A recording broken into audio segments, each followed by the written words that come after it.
মানুষ আজ দুনিয়ার জীবন নিয়ে কত ব্যস্ত। কেউ সম্পদ নিয়ে ব্যস্ত, কেউ সম্মান নিয়ে, কেউ ভবিষ্যৎ নিয়ে।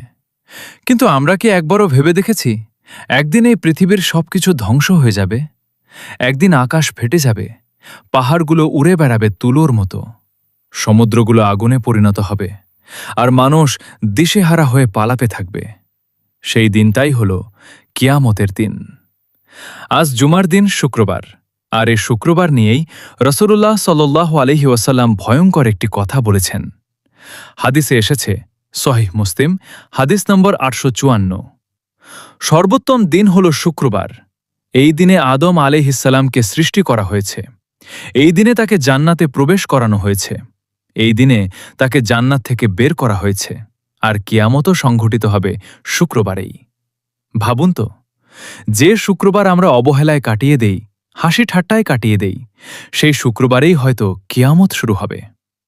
আল্লাহ তাআলা কুরআনে বলেন, ইয়া আইয়ুহান নাসু ইত্তাকু রাব্বাকুম ইন্না জালজালাতাস সাআতি শাইউন আযীম।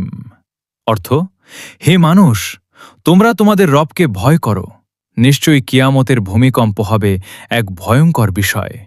তারপর আল্লাহ বলেন, ইয়াউমা তারাউনাহা তাদহালু কুল্লু মুরদিআতিন আম্মা আরদাআত ওয়া তাদউ কুল্লু দাতি হামলিন হামলাহা। অর্থ, যেদিন তোমরা তা দেখবে, সেদিন প্রত্যেক স্তন্যদানকারী মা তার সন্তানকে ভুলে যাবে, আর প্রত্যেক গর্ভবতী নারী তার গর্ভপাত করে ফেলবে। সেদিন এত ভয়াবহ হবে যে মা তার নিজের সন্তানকেও চিনবে না। মানুষ মানুষকে ছেড়ে পালাবে। আল্লাহ তাআলা বলেন, ইয়াউমা ইয়াফিরুল মারউ মিন আখিহি ওয়া উম্মিহি ওয়া আবিহি ওয়া সাহিবাতিহি ওয়া বানিহি।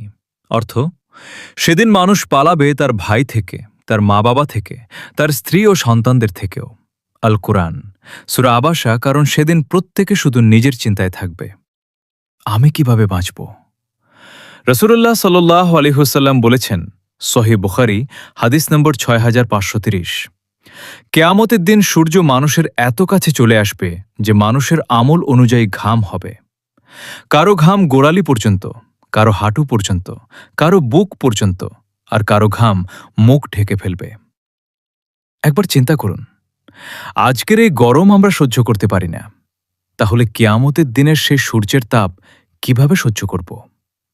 আজও সময় আছে, আজও তওবার দরজা খোলা আছে, আজও আল্লাহ ডাকছেন, ফিরে আসো। কারণ এমন এক সময় আসবে যখন কান্না করলেও লাভ হবে না। মানুষ চিৎকার করে বলবে, হে আল্লাহ, আমাকে আবার দুনিয়াতে পাঠিয়ে দিন, আমি নেক আমল করব। কিন্তু তখন আর ফিরে আসার সুযোগ থাকবে না। তাই প্রিয় ভাই ও বোনেরা, আজ থেকেই নামাজ ঠিক করি, গুনাহ থেকে বেঁচে থাকি, আল্লাহর পথে ফিরে আসি। কারণ কিয়ামত খুব নিকটে, আর আমরা কেউ জানি না পরের শুক্রবার পর্যন্ত আমরা বেঁচে থাকব কিনা।